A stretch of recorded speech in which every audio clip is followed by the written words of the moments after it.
Well, you guys have to click and say that the recording is, Yes. yeah. Okay. Sent. Wonderful. Hello, everyone. This is Office Hours. This is 34. I think I said that last time. I've miscounted twice now. Again, for a data sort of analysis company, I hope that one of the founders has better math skills or at least can count in order. But things are hard sometimes, and I'm glad that we're just here. Appreciate you two joining. We are three musketeers today, one being, well, I'll let you guys introduce yourself. I'm firstly Tyler. What am I doing right now? I'm spending a lot of time on like data visualization.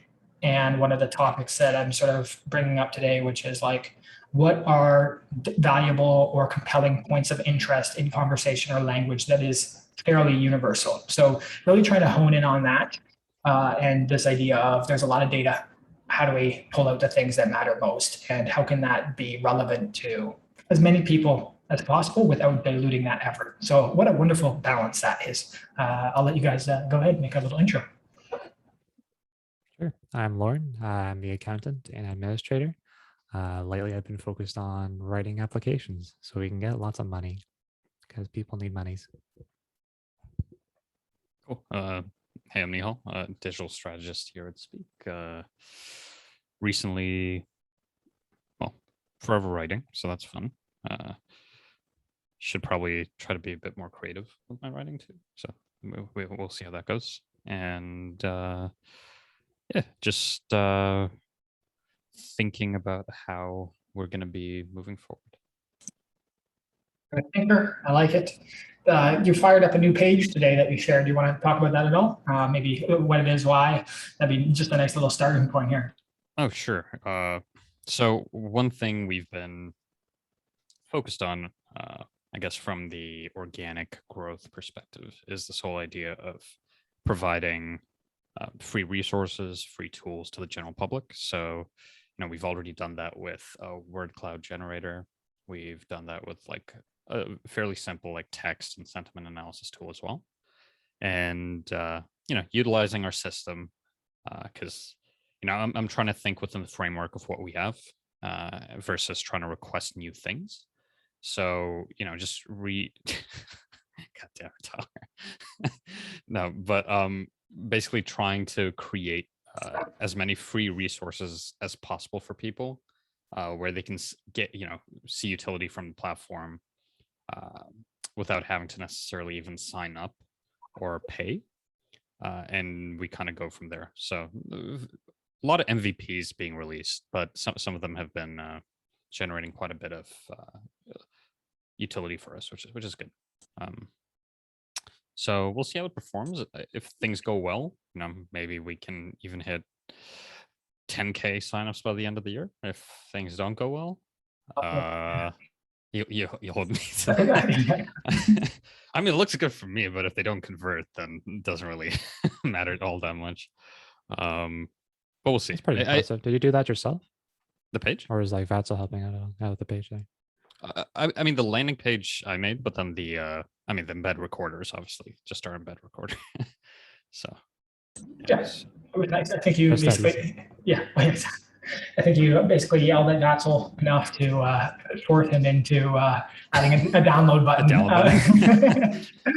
But it's like you said, it's interesting, like how this is such a widely searched term, but it's pretty crappy results that are actually appearing for it. So I think you've been right with several attempts with some of these other tools, or just like pages that can generate signups and relevant traffic. So I think this is another good one that's worthwhile, and I'm excited to see it. Did you index that page on the Search Console? Yeah, I launched it. It'll probably take a day or two to get indexed, and then I'm basically banking on the fact that even though our DA isn't like the highest, like a lot of the top ranking pages are pretty shit.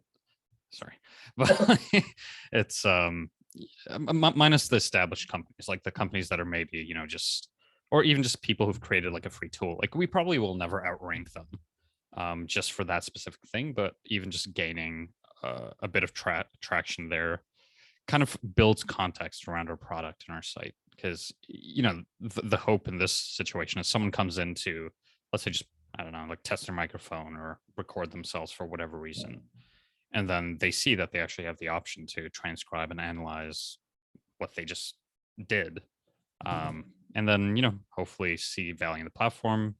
And honestly, there's no real like drawback to doing it, because the only thing I was worried about was cost in terms of people using the actual tool. But I believe if we don't transcribe and analyze it automatically, there's there's not a large cost to actually just having that live on the site. Those costs are very minimal. Yeah, exactly. Worth it. Worth it. We'll take it. So we'll see.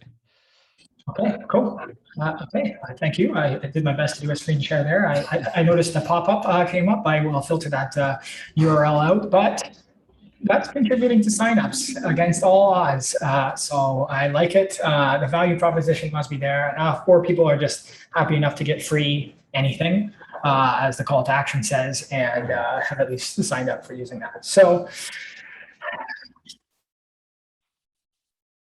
this is a larger topic, but you know, something I'm interested in. It's been a trend that we've talked about a little bit over the I think all these office hours. But obviously, again, big focus here has been on this sort of data visualization perspective. And one of the things that I'm trying to think of, based maybe off small amount of signals, but still some signals from, I guess, our own sharing, but also seeing things out in the wild, is that data visualization can be a really powerful sort of storytelling tool that actually is very engaging as content online.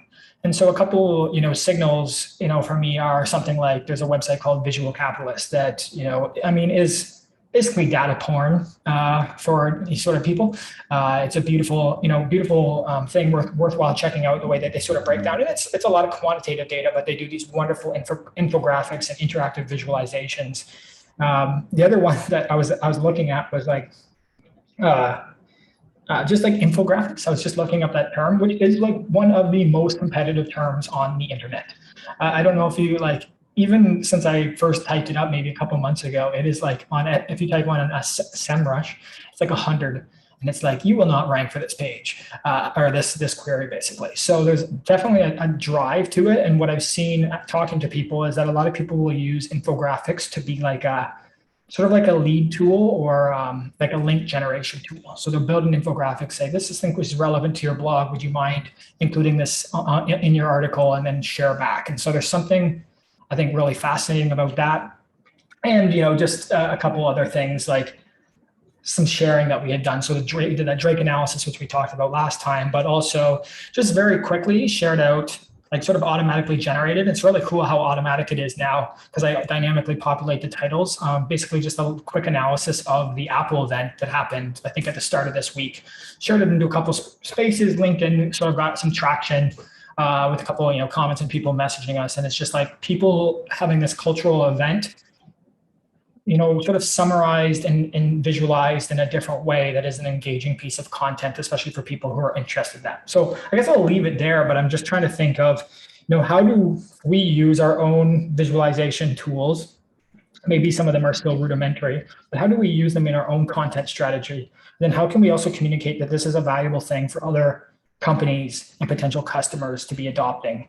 And then with that, what are the most interesting and valuable things to actually do that analysis for?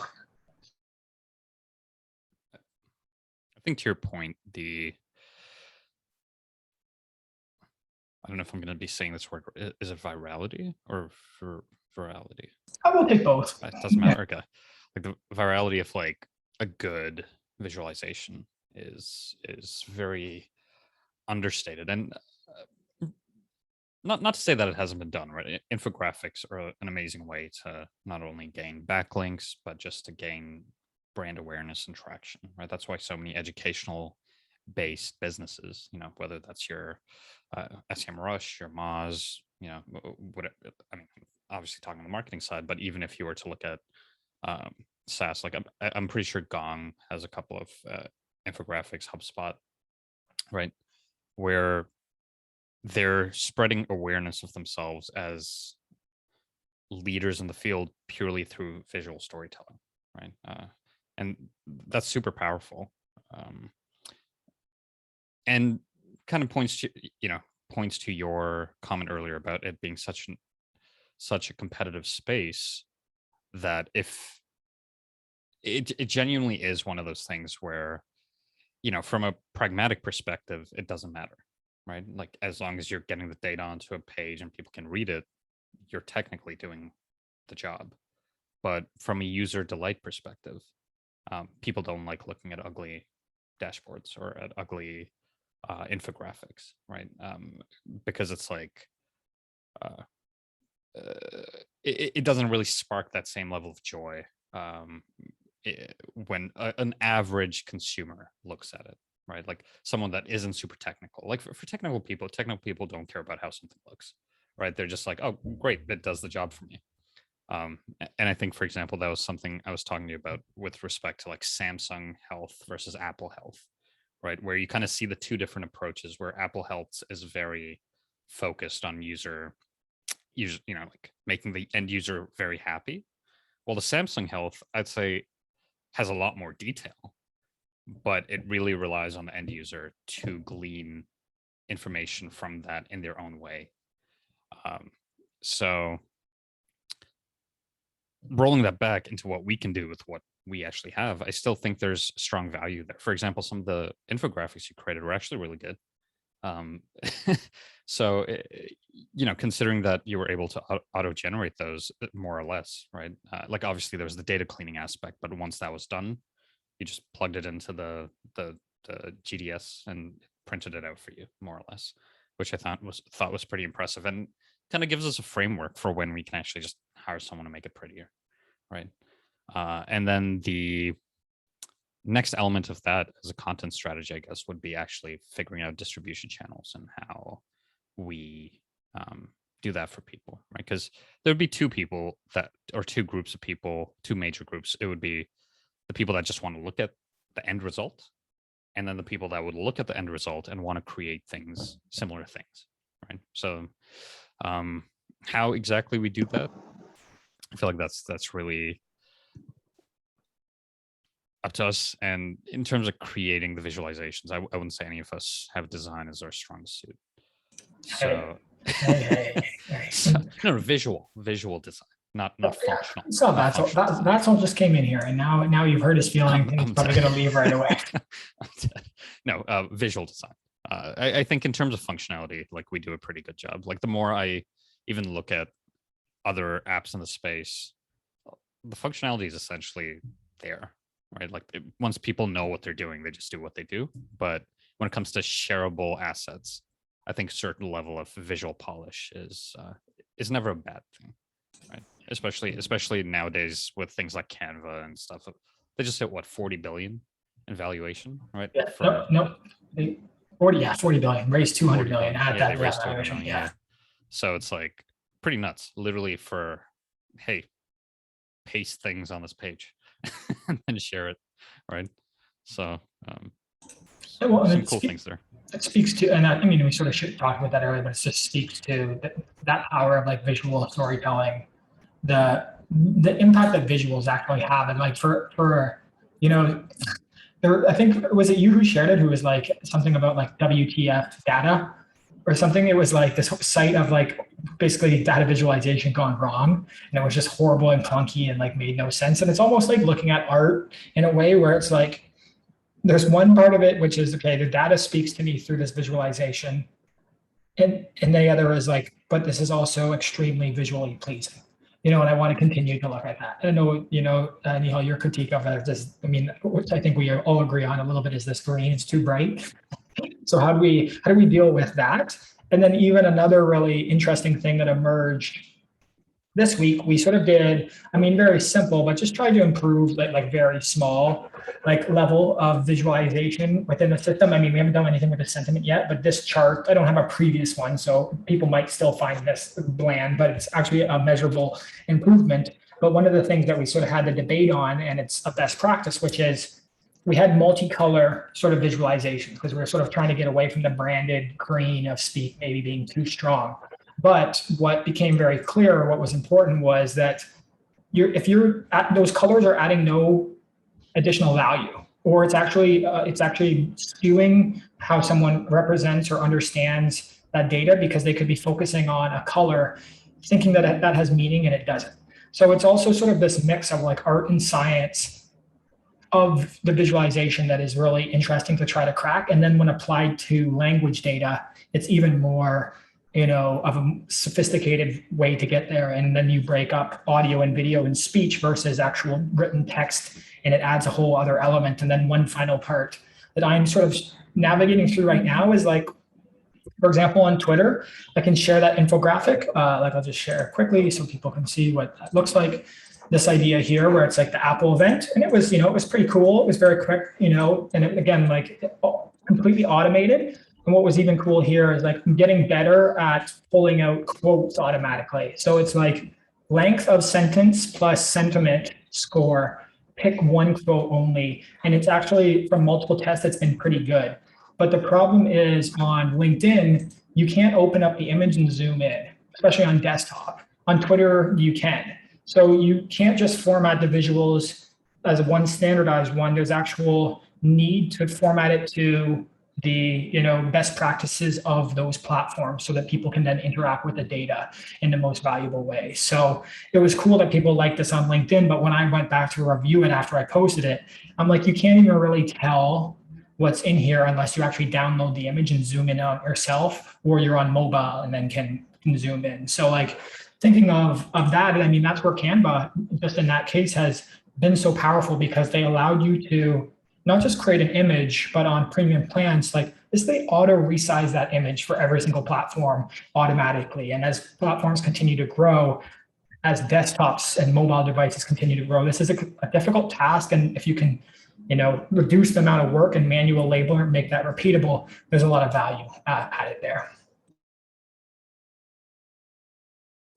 Well, I'll just ask you a question actually about this, because you deal with like raw financial data, but then you've also do visualizations of that. So I'm just wondering, from your perspective, of any lessons that you learned when visualizing financial data, any impact that you've seen, even when you're trying to communicate things and you do like the quarterly representation and bar charts versus actually just showing raw like Excel or Google Sheet data. I'd be interested to know if you have any insights or thoughts on data visualization in your own sort of role and work. Yeah, it's all a matter of how you present it, like to begin with. You kind of have to know like what people are looking for. Like the point of data visualization is that people have like a question, and the answering it is just the data visualization allows you to answer it very quickly, very cleanly. It's easy to come to a conclusion, an opinion right away from infographics. As far as like research goes, just not even about like finance, it's just about any like thing like health or whatever. I really do not read reports. I feel like I've gotten all of my opinions on life through infographics at some point or another, just because they're so fast of just digesting a lot of information. It's also a matter of, there's a lot of like design rules that I don't know. Leon had touched on them. He kind of gave us like a bit of a crash course into it, of like the different design rules that cause you to feel in a certain way. Because like when you get into like data visualizations, stuff like that, you're kind of getting into like emotions to a degree. Because then I was like, this color makes you think this way. We want people to look at this data and be happy. So it's kind of, you have to think about the audience. You have to think about like what you want them to see. You have to think about like what their question is to begin with, like why are they even looking at this to begin with, and answer that as quickly as possible, cleanly as possible, and to not don't break any design rules, which we probably don't know too well, in order to make them feel the way that we want them to feel. So it's a lot of thought. And for me, I'm just kind of more worried about like the numbers, just get that out there as quickly as possible. But yeah, not everybody thinks that way. So it's very, doesn't seem it, but it's quite the psychological experiment, I find. I also just wanted to ask if 𝗏𝗁's here, because he's joined us, but he hasn't said a word. Yes, I'm here, sir. Are you just listening because this is a wonderful conversation, or are you, do you have any input on this? So you were hacking away at some data viz this week. Any insights on the journey? I'm gonna do in and out. I'm just feeling a little down here, so trying to keep the camera off, so nothing else. But yeah, that was the good experience. I never worked, to be honest, on the visualization before. on the technical and creating charts and stuff, but it's pretty standard. It's straightforward library. You need to pass the data and choose how do you want to decide the colors, number of rows, number of bars. Do you want to override that? Do you want to hover that? And how do you want to display those data? So that was the one hack, sort of a change from those bar chart on the explore page. What you just said, Tyler, and it's like now it's sort of a vertical chart. So the next hack gonna do is probably on the sentiment chart. I mean, I agree, Lauren, on a couple of your points. I mean, another. This is my personal point of view, but I also, when I see the visualization, I want to feel them. If I don't feel them, if the feeling is not there, I'm not gonna get the data or output or the numbers from it. So feeling is the most important thing for me in the visualization. It's like when we see the best advertisement, you can just connect it with them. It's like when they sell the product, you just got connected. It's like, wow, this is amazing. So that's the same story. Those are the two engagement. But yeah. And I mean, and I think there's just a couple things of like different layers of it too, which is you end up in different places, which is, say that infographic that you share on LinkedIn, that's a completely static representation of that data. If you go if you would then navigate in the Speak app, the visualizations become more interactive. And even, for example, the word cloud, you can click on the word cloud and then listen back to every instance of that word being said. So it's a whole new level of interactivity engagement built through that visualization. I think the next level of that is, can you embed charts on pages and increase, with high performance without, lagging out those pages and still giving that layer of interactivity, because you have a lot more flexibility when you can add tooltips or things like that, or when you hover over, it gives more meaning or more information. You're really restricted in just an image printout of that visualization. So,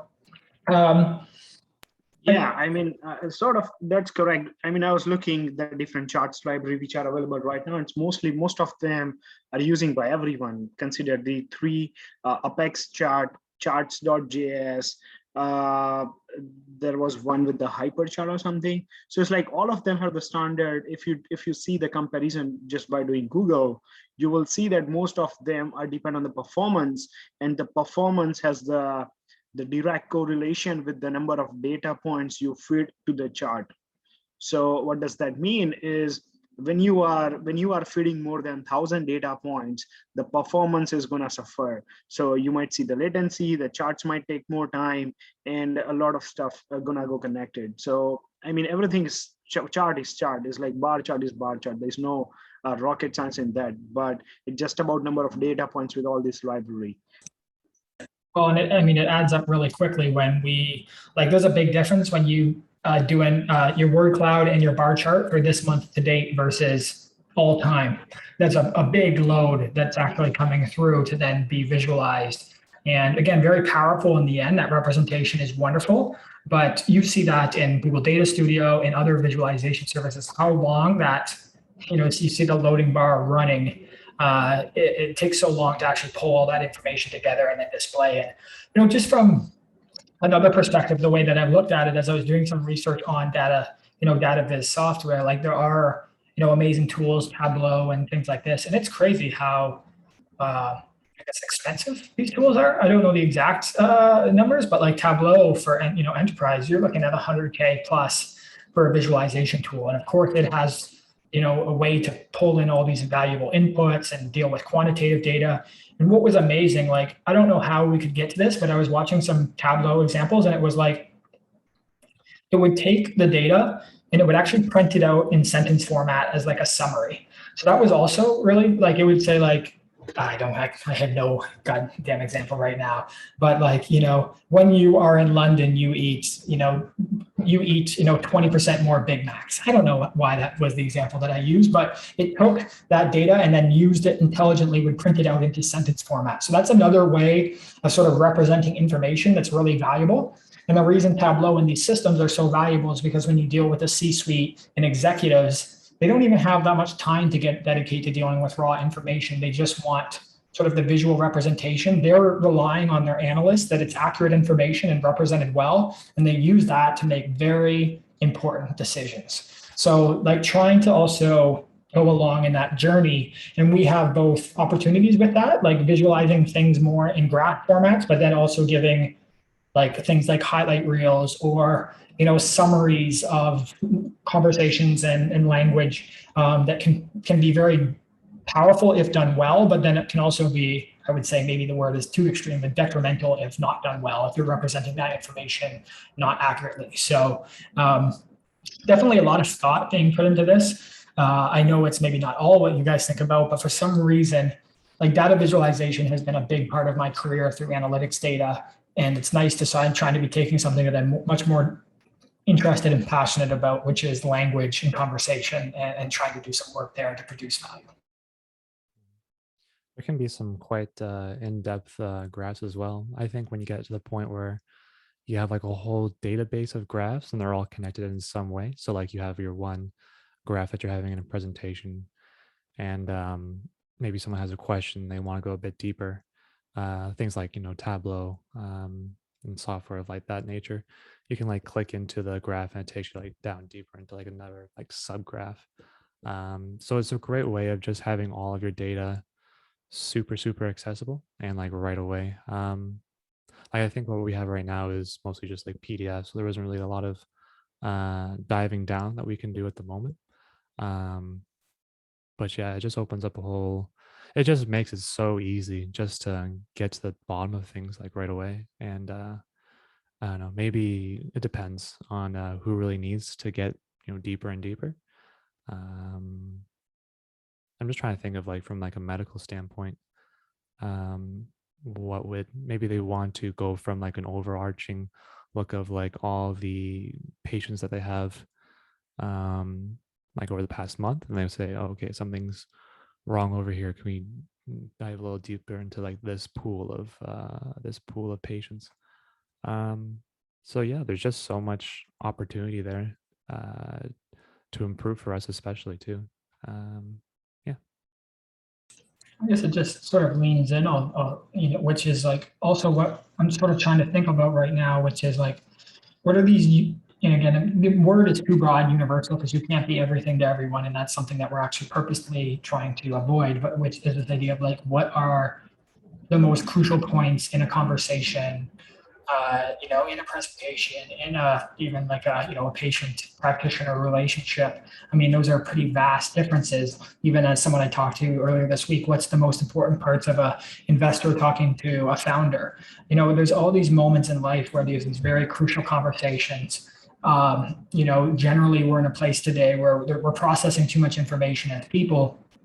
And sometimes, I mean, maybe this is solely my experience, but I actually doubt it. It's like, I almost sometimes black out in conversations because it's just a stream of consciousness and you're trying to live in the present and, contribute to that conversation as much as possible. And then generally what happens is people, in a good way, if done right, action comes from that meeting. If not, maybe you had a good meeting, but nothing really comes out of it.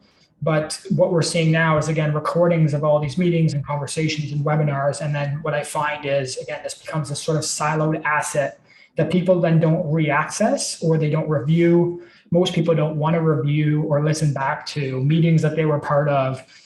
So like what I've been trying to hone in on, and we've seen examples of this, is like, what are the most important parts of a conversation? So I don't know, maybe I just ask you guys if you have any thoughts on this, and maybe even using this example today, maybe this isn't specifically a meeting, but it's an office hours that we do based off all your experience in the one that we've had, but then also meetings, like what's the most important part of this meeting?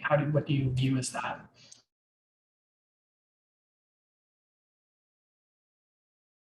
Hard question, right? Yeah.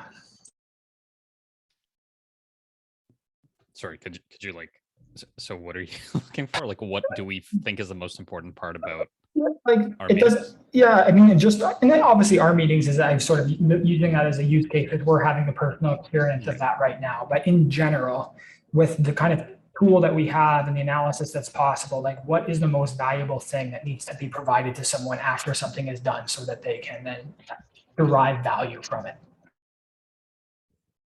And just even from like our own internal meetings too, I'm thinking like every time we have something to discuss, we do a pretty good job of having questions beforehand. So I'm thinking like you're asking like how the tool can be used. I guess you can try and find the answers to that questions from the actual transcript. Maybe there's a way of tagging that though, because it's not so, cut and dry, like here's a question, here's the answer. You kind of have to go throughout the whole conversation and come to a conclusion on the answer. Or even with like this GPT-3 thing, maybe you could be able to summarize what we've been talking about to come to, a better answer than what just individually what we said. That's all I'm thinking of. Yeah. I think some of the points you, I guess I've shared, like when we're discussing how to derive value, I think the categorization of sentences could be used in different ways, right? Because right now it's very much, I guess our categories are kind of like keyword based, but if we were to expand that, where let's say we display under subtabs, right, questions, right, and it might not be 100% accurate, but it's like it'll just populate all the sentences as part of that recording that had, let's say a question mark at the end of it. And it gives you a starting point where, let's say post meeting, you're like, okay, what were some of the, I guess, big questions that popped up during this meeting? And it'll populate that for you. I know there are other products that do this already, but they'll provide you with action items, whatever those we categorize that to be. They'll provide you with, maybe problems, right? Or problems that were brought up, which are maybe tagged by negative, maybe if it's below a certain sentiment score, right? That's how you categorize it. I feel like those are some kind of top level use cases.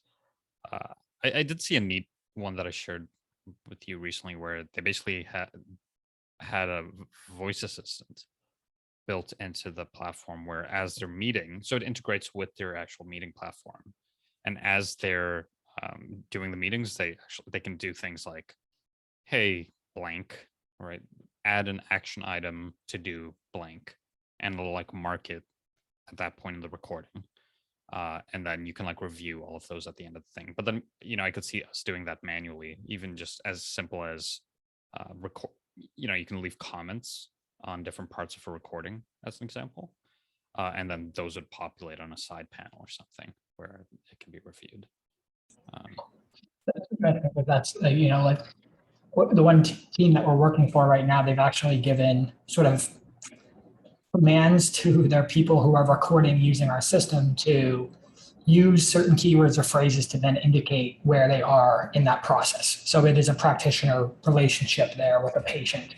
And it's really interesting, I guess, what you just mentioned, which is, do you build, do you try to make behavioral change into people who are part of those meetings, or can you make your system intelligent enough where they don't necessarily need behavioral change and it then automatically detects it? So I do find there's a very crucial moment at the end of Vatzel always tries to set it up, before. He's just like, why are we here?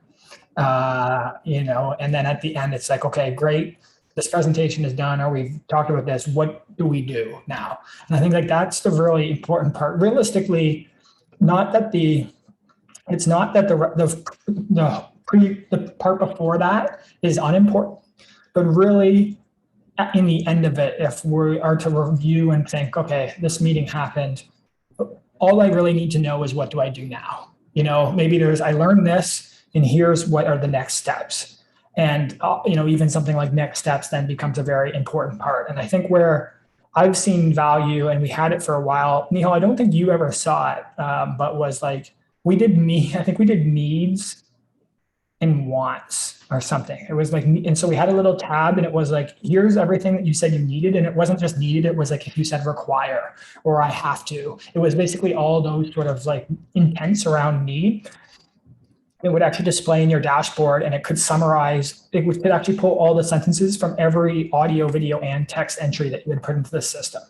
And, you know, there was a choice for us to remove that, but at a level, it was actually a very valuable thing. And it wasn't quite there, but in a way, I was almost using it to replace Trello, because I would just do unstructured voice notes or even text notes into the system, and then they would populate into that dashboard, and I could even review the last 3 days or this week, what were those things. So I think there is a really powerful interface, which then breaks this siloed part where we talk about where we've seen other companies do, you know, again, action items, solutions, pain points, things like this within conversations, but then are often just leaving it specific to that individual file. So you actually need to drill down into each file to then pull that out. And how can you actually avoid that? And the other part, when something that we've actually tried to take a crack at before, which is like, how can we provide an email summary of that day or of that week or of that month with those most crucial points in those conversations or text entries or whatever it is. And again, it's a very hard challenge when you have different groups of people coming into the system, but still there are very important parts in every one of our conversations that's indicated, maybe at a very simple level, keywords and phrases, but at a higher level, you know, the sort of importance or criticalness of what has now taken place in the conversation. That could be as simple as, what do we do now?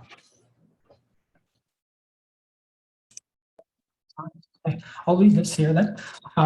You know, we'll continue to drive down in that. And again, like, you know, this could be different for different people. So again, one thing we've talked about is a SOAP assessment. And, you know, that's a very crucial part of a patient-practitioner relationship. And those are different things that are then valuable than a normal conversation. It's different when you're in a sales call versus meeting a friend. It's different in an investor and founder relationship than, you know, a parent, you know, son or something. So lots of challenges in that. We're not trying to solve all of those. So that's also something we need to consider.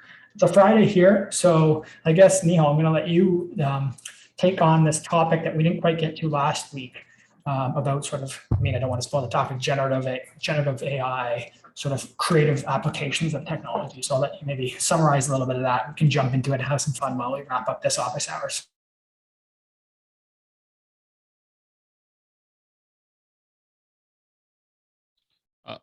Sure. So I think the question last week was your favorite creative application of AI. So I guess generative AI falls under that, but I guess that was just more of a fun, because I don't think we touched upon that. No. So I just thought it was a fun little end of conversation, you know, a bit of banter we could have about, you know, obviously there's the pragmatic and useful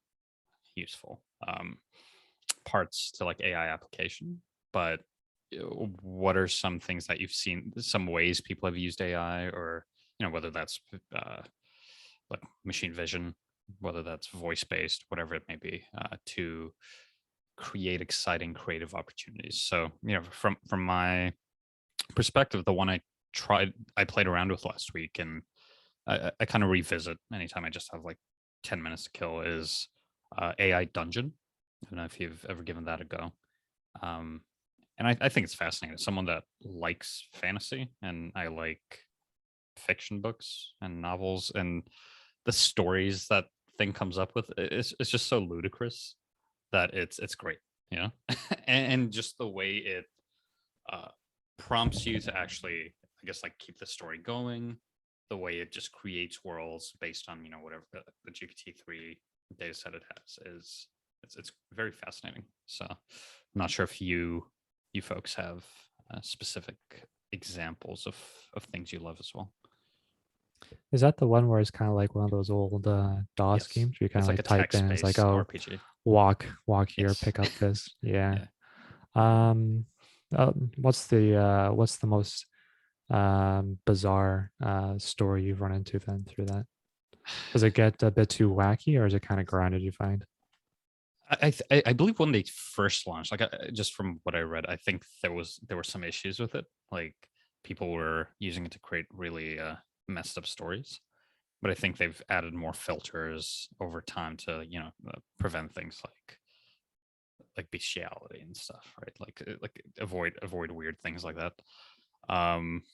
So the last one I did, I don't know if this is ridiculous, but the whole story started off as me being a knight in this town, and I was in love with the baker, right? Like that was one of the things. And so I was like, okay, let me check out this baker. And I walk in, and then it's like, oh, you walked in and the baker like seductively winked at you while waving their freshly baked buns, right? And I was like, okay, what am I going to do next? I'm going to buy a bun or get a bun, right? And I'm like, okay, like clearly I'm like romantically involved with this person, so they're not going to make me pay.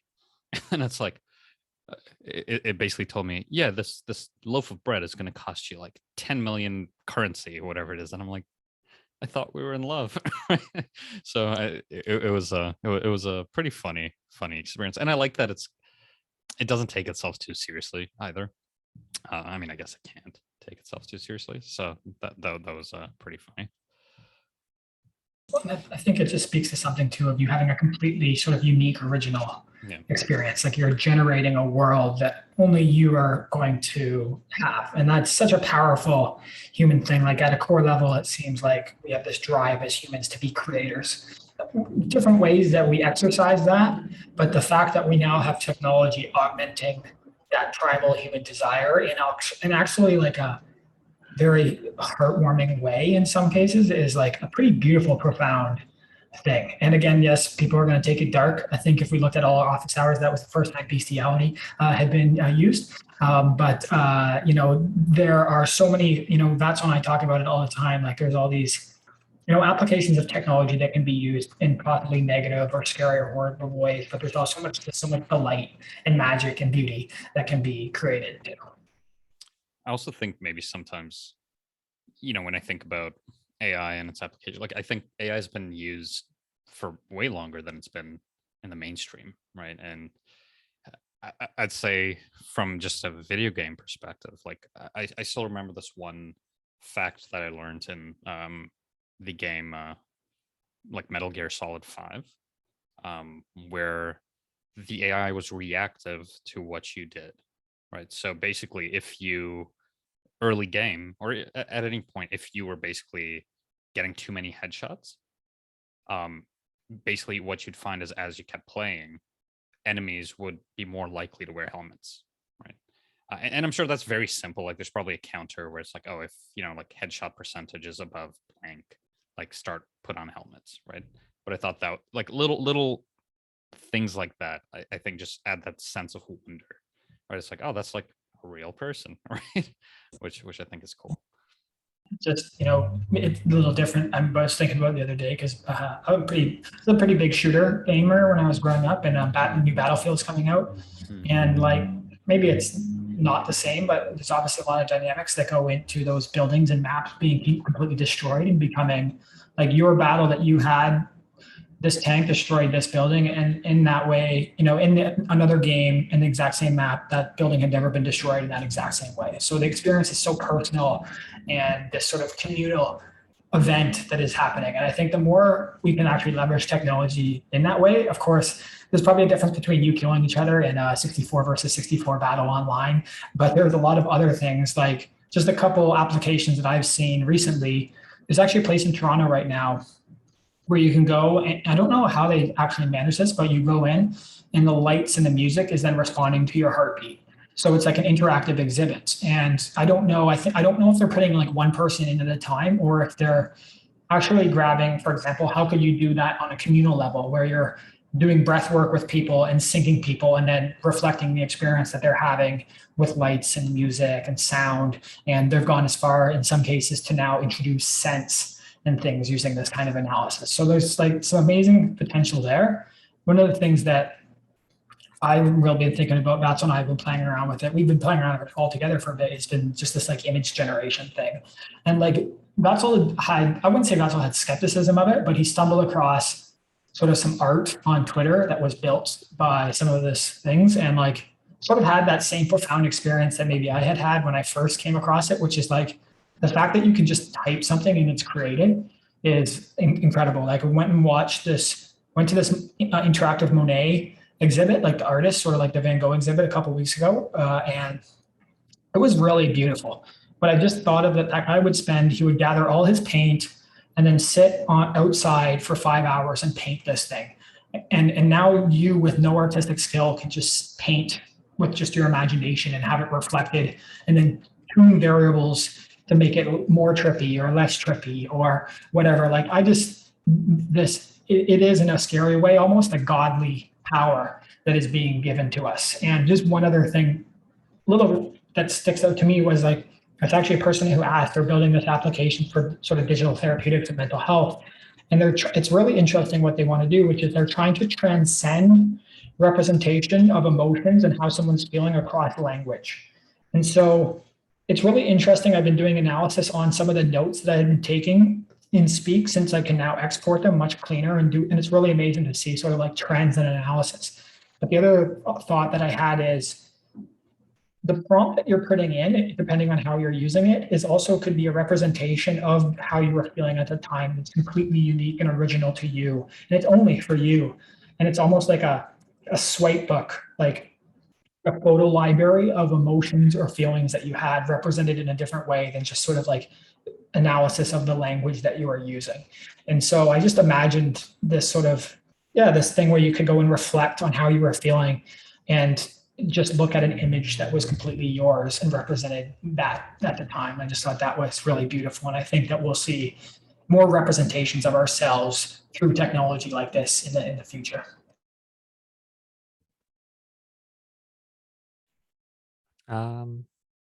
One guy I've been following lately, if you've probably heard of him, this 𝗕elle guy is also using the deepfake AI to have like, celebrity faces on like over his face so he can act it out.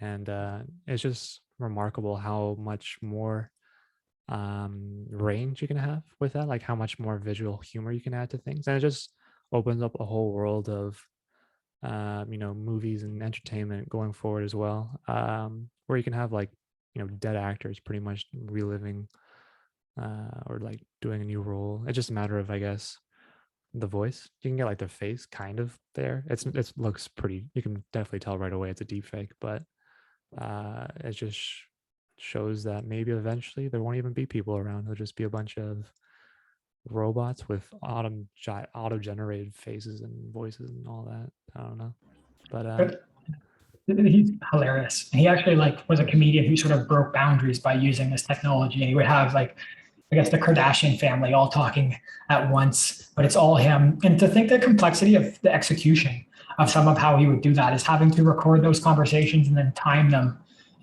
You're almost building a multiverse with that, where you're having that conversation, but then you need to time it, and then he'd have to time the reactions. That actually is a pretty incredible thing that he's doing. And then just one other thing that you sort of said was Val Kilmer is a famous actor. He famously lost his voice. I forget exactly what happened here, but he has throat cancer. Yeah, throat cancer. And so Semantic, who was the previous Speak AI, they actually rebuilt his voice through voice cloning technology. And he actually then narrated a movie or a documentary. So it was a really, obviously it's a scary thing that this is possible, but for Val Kilmer and the people who were part of that project, for him to be able to restore his voice and be able to tell his story, that's incredible. And we had never had anything close to that. And it's, completely realistic. And there was enough data for them to build that voice back up, and just an amazing use case for technology. Again, lots of applications that this could go poorly, but also something that has made someone feel like they can again communicate again. And that's a beautiful thing. So 𝗕elle 𝗙𝗃, check it out. That's interesting stuff. One that I hadn't thought of that at all, but that was a really good one to bring up. That's what you there. Any thoughts from you before we wrap this up? Oh, this is great. I enjoyed. Next time I'll come back, but there are two Twitter handles you should look at. I saw you, Tyler, but one is 𝗲𝗏𝗏_AI. It's called images generated by AI machine. And the second is 𝗏𝗏𝗏𝗏. That's the Twitter handler, 𝗏𝗏𝗏𝗏. And once you do that, you're gonna see a couple of people who are really working in that. One is weird name, Twitter name tag handler. It's called Rivers Have Wings. Rivers Have Wings. It's sort of a writer. She is a writer and writes pretty interesting articles around that. So yeah, and once you want to look at the website, she has, I think, so around couple hundreds of blogs around just the same story. So yeah, if you are interested to deep down into like how things work and what's the engine behind that, that is very interesting. Versus compared to it's like there's a very famous Google collab for this clip generation and stuff, image generation, where you can just enter the prompt, change a variable, and create the hyperlinked images and stuff, realistic images, weird images. But there's so much power goes behind on these computers, and it's like the machine learning models and stuff. So she writes sort of in balance, and there are a couple more amazing writers you can find out, but these are the couple I found over the last weekend. So yeah, anyway, it was really fun. I'll come back with the camera setup and everything next time, but yeah, it was wonderful. I appreciate taking, in a way, I take joy, but I also feel bad. It's like taking 𝗏𝗏𝗏 away from practicality. You know, like it just that's well, that's a fun. That's the thing, right? When you want to do the creative stuff, then the second thought you do is like, okay, how are we gonna pay bills? So it's sort of a balance how you can find out the creativity, what do you want to do, what do you enjoy the most, and the boring stuff versus it's like, you know what we gotta do because this is what is gonna solve today's problem, but at the same time having forward thinking to solve tomorrow's problem. So that's sort of called the leadership. So that's the great thing to have. Okay, guys, this was perfect. We did 1 p.m. exactly. Any thoughts before we wrap up this office hours? This was a great one. No, That's good. Okay, well, thank you all for joining. 𝗏𝗏𝗏𝗏, appreciate you making the entry even when you're not feeling so great. It's a pleasure to have you here. And thank you guys. Have a great weekend if I don't talk to you, and anyone who tuned in, who watched this, really appreciate it. Hope you enjoyed this conversation as much as we did. Appreciate it. Thank you.